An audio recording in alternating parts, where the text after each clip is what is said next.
সুপ্রদর্শক, আজকে আমাদের মাঝে উপস্থিত রয়েছেন সুরকার ও সঙ্গীত পরিচালক মোহাম্মদ ইসহাক। শুভ সকাল, কেমন আছেন?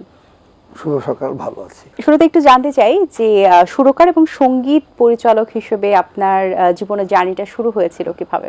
আসলে এটা একটা কাকতালীয় একটা সময় আমি মনে করি। আসলে আমি কিন্তু মানে এসেছিলাম কিন্তু গান গাওয়ার জন্য, হ্যাঁ। তো মানে আমার একটা ইচ্ছা ছিল আমি গান করব, একটা প্রতিষ্ঠিত হব গানে। কিন্তু শেষ পর্যন্ত কেন জানি আমাকে একটা ব্যাপারে আমি একটা সংগঠনের সাথে জড়িত ছিলাম। ওই সংগঠনে বহু মানে অনেক সেই নামি দামি শিল্পী, তারপরে গীতিকার, সুরকার, তারা সেখানে আড্ডা দিত। এক সময় ওইখানকার একটা অনুষ্ঠানের মধ্যে যিনি সুর করবেন উনি ছিলেন না। তো আমাকে ওই সংগঠনের যে মানে কর্ণধার, উনি আমাকে ডেকে বলল যে ইসহাক, তুমি একটা কাজ করো, তুমি এই গানটা তো সুর করো তো, একটা মানে কোরাস গানের একটা। আমি কিভাবে সুর করে এটা আমি কিভাবে, শোনো তুমি গান গাইতে এসছো, তুমি গান যদি গাইতে পারো তাহলে তুমি সুর করতে পারবে না।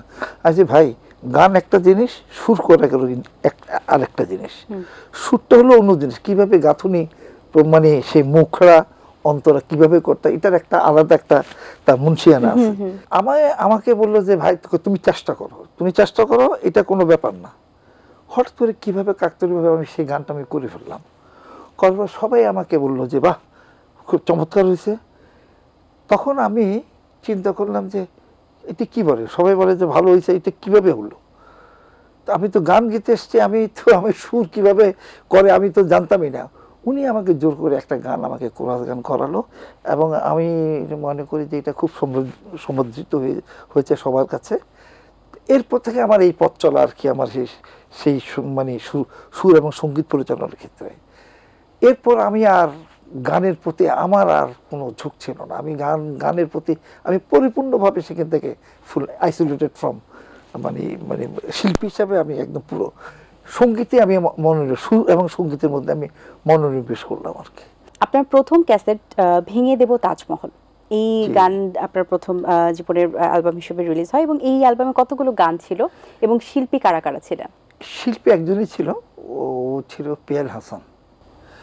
এই গানটির 7টি গানই হলো আমার খুব ঘনিষ্ঠ বন্ধু মানুষ এবং আমার সতীর্থ একজন মানুষ, যিনি বাংলাদেশ টেলিভিশনে একজন জিএম ছিলেন, শফিউদ্দিন শিকদার।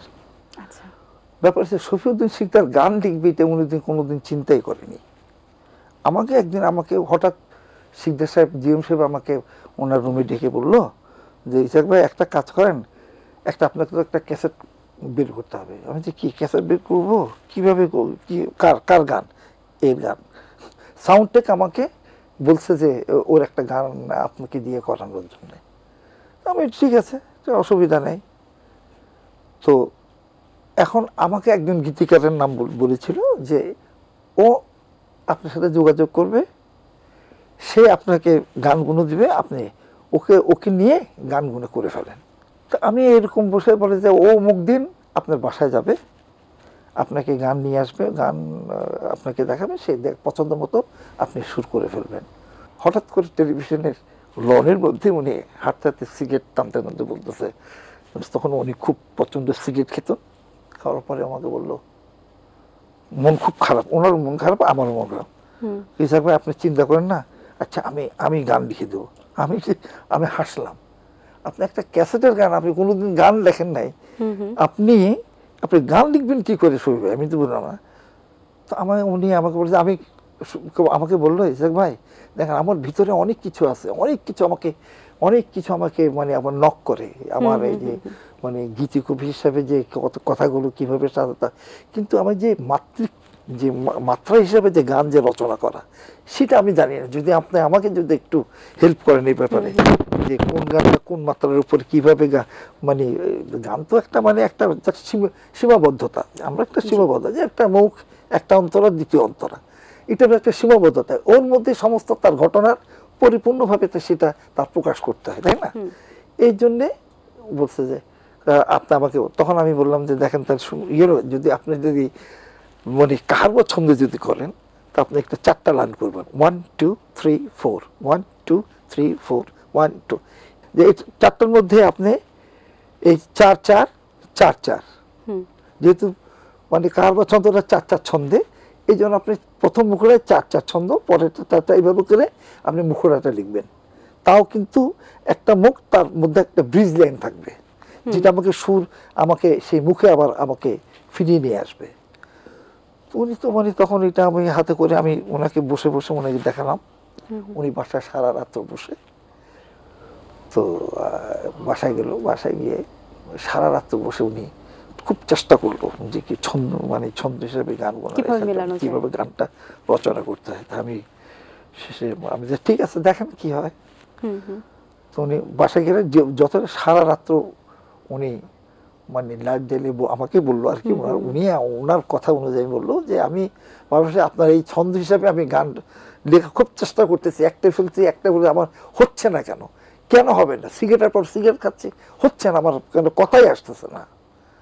তারপরে উনি গানটা একটা লিখলো, লেখার পরে হঠাৎ সকালবেলা আমার বাসায় নক করলো উনি, ইসাক ভাই আমি একটা গান লিখে আসছি। আমি গানটা দেখে আমি মানে কি বলবো, থতমত খেয়ে গেছে। আপনি লিখছেন? সত্যি করে বলুন তো ছবি আপনি লিখছেন? বিশ্বাস করে আমি লিখছি। কথাটা হলো ভালোবাসা ভালোবেসে যায়নি পাইনি যারা, আমি তাদেরই মতন, কষ্টকে বুকে ধরে নীরবে চোখের জল করেছি লালন, আমি তাদেরই মতন। চমৎকার কথা, কি চমৎকার স্যার। সেই মানে সেই যে প্রথম, তার ভিতরে যদি অনুভূতি যদি জানাতো, তার এই এই কথাগুলো তো মোটেই আসতো না। দক্ষতার একটা কথা, আসলে অনেক দিনের এক্সপেরিয়েন্সে মানুষ এই ধরনের কথাগুলো, এটা আশ্চর্যের ব্যাপার যে একটা প্রথম, তাই না? প্রথম হিসাবে যে উনি এইভাবে একটা গানকে রচনা মানে, এবং এটাকে আমার কাছে তো মনে হয় যে মানে উনি অনেক দিনের থেকে মনে হয় গান রচনা করে, আমার কাছে এটা মনে হলো। এটা যে তার জীবনের প্রথম গান। তারপর আমি গানটা শুরু করলাম, ভালোবেসে ভালোবাসা পাইনি যারা, আমি তাদেরই মতো, কষ্টকে বুকে ধরে নীরবে চোখের জল আমি করেছি লালন, আমি তাদেরই মতো। আচ্ছা, রাতের স্বপ্ন, শরতের মেঘগুলো আপনার সুরের পপুলার একটি গান। হ্যাঁ, এই গানটির পেছনের স্টোরিটা একটু জানতে চাই। স্টোরি হচ্ছে আমাদের, আপনারা তো জানেন সোহেল আহমেদ, আমাদের কাজুরি ভাবির, সোহেল ভাইয়ের সাথে আমার সেই দীর্ঘদিনের সম্পর্ক।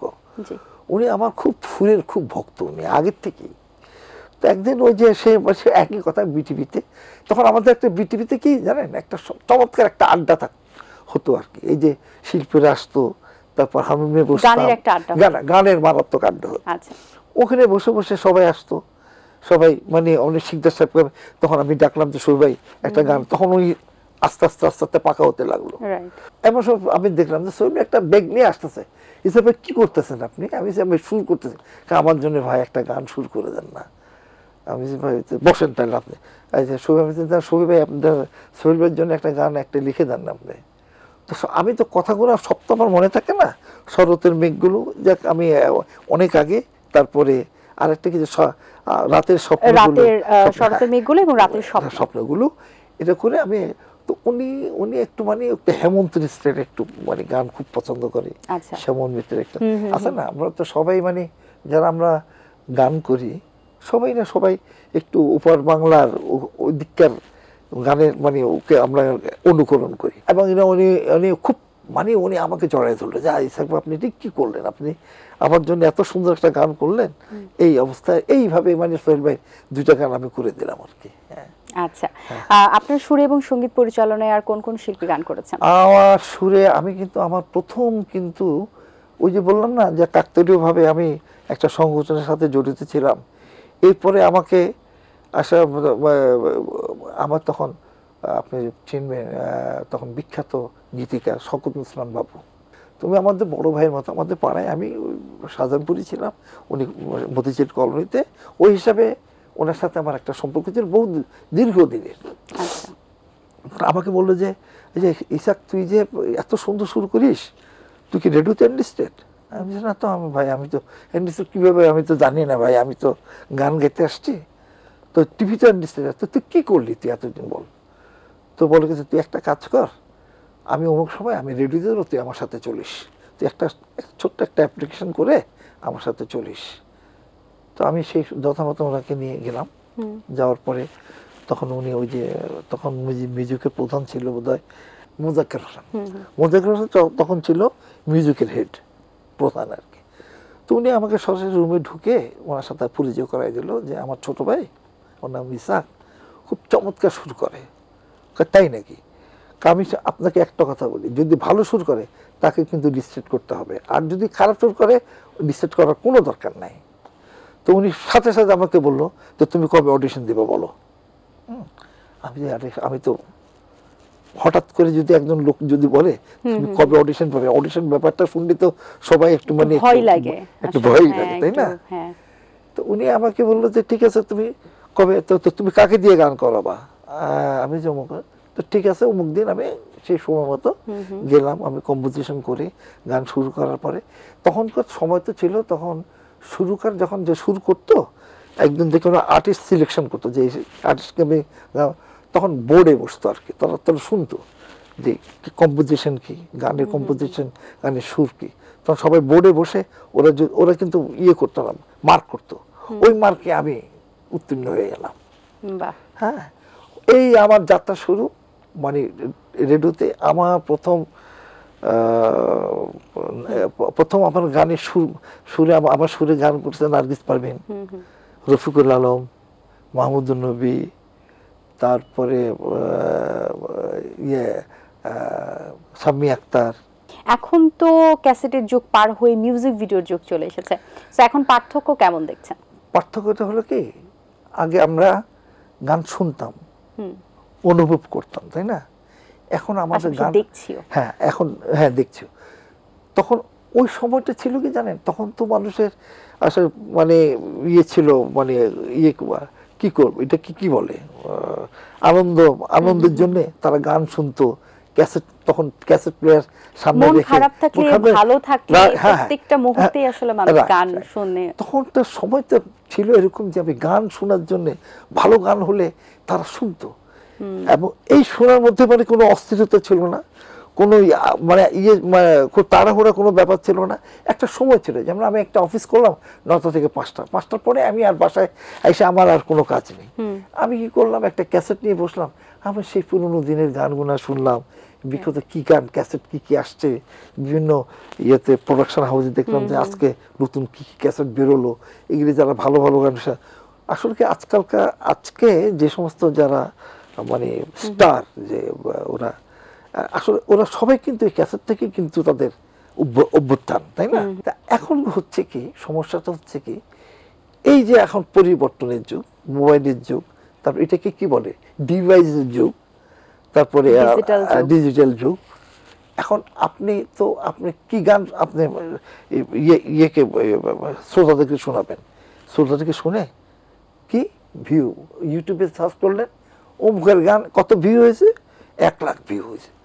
তা 1 লাখ ভিউ তো সাধারণ মানুষ তো সেটা জানে না, ভিউয়ার্স বাড়ছে, কিন্তু সাধারণ যে মানুষটা মুখে মুখে যে গানটা, এটা কি এখন আছে? এখন তো নেই। আমাদের মধ্যে এখন অস্থিরতার যুগ, সঙ্গীত একটা অস্থির একটা যুগ। ওইটার মধ্যে যে একটা ভালোভাবে একটা গান করবে, একটা সুন্দর মনোযোগ করে একটা ভালো একটা গান তৈরি করবে, সেই মানসিকতা এখন আর নাই। এটা থেকে আপনার কাছে কি মনে হয়, আসলে আমরা কি আসলে খারাপের দিকে যাচ্ছি নাকি ভালোর দিকে যাচ্ছি? অবশ্যই খারাপের দিকে যাচ্ছি। এটা থেকে উত্তীর্ণের উপায় কি? এখন উত্তীর্ণর ব্যাপারটা হচ্ছে সেটা আমাদের মানসিকতা বদলাতে হবে। আমাদের যারা সৃষ্টিশীল, যারা সৃষ্টি করে, তাদের মন মানসিকতা ইয়ে করতে হবে। ধর মনে করেন আমি একটা কথা বলি, যে আমি একটা গান শুরু করলাম, আমি মিউজিশিয়ানকে সবাইকে ডাকলাম যে আজকে এই গানটা আমি করব। হঠাৎ করে মিউজিক করতেছে, ভাই আমার একটু তো ছেড়ে দিতে হয়, আমার 6টায় তো আমার ওই যে ATN আমার একটা ইয়ে আছে, আমি তো ওইটার মধ্যে না গেলে। এখন আপনি বলেন, ওকে 6টার মধ্যে আমাকে এই যে একটা বেঁধে দিল সময়টা, আমার 6টার সময় তাকে আমাকে ছেড়ে দিতে হবে, তখন আমি কি কম্পোজ করব, আমি কি মনোনিবেশ করব এই গানটার মধ্যে, বলেন। এই যে মানে তাদের কি ওই যে আর্থিক ব্যাপারটা, আসলে অবশ্যই আর্থিক ব্যাপার তো থাকতেই হবে, তার মধ্যে কিন্তু আপনার সৃষ্টিশীলের যে একটা মানে এটা কি বলে, একটা সৃষ্টিশীলতার যে একটা সময়ের প্রয়োজন হয়, একটা ভালো কিছু সৃষ্টি করতে গেলে একটা আবেগ, যে সাধনার ব্যাপার, এটা যে হবে, সেই এটা তো অবশ্যই থেকে- সময় দেওয়াটা হ্যাঁ, খুব তাই দরকার, না? জরুরি। এখন এটা তো আসলে কি জানেন, ওইটা আসলে এই যে গান গাওয়া সুর করা এগুলো সম্পূর্ণ কখনো সময় বেঁধে আসলে করা আসলে যায় না, করা যায় না, এটা তাই খুবই না? কঠিন একটা এটা বিষয়। যার জন্য আমাদের আজকের এই গানের এই অবস্থা। অসংখ্য ধন্যবাদ আপনাকে, অনেক- কথা বলে খুবই ভালো লেগেছে, অনেক গুরুত্বপূর্ণ কিছু কথা বলেছেন। অনেক শুভকামনা রইল, ভালো থাকবেন সবসময়। ভালো থাকবেন, আপনাকে ভালো থাকবেন।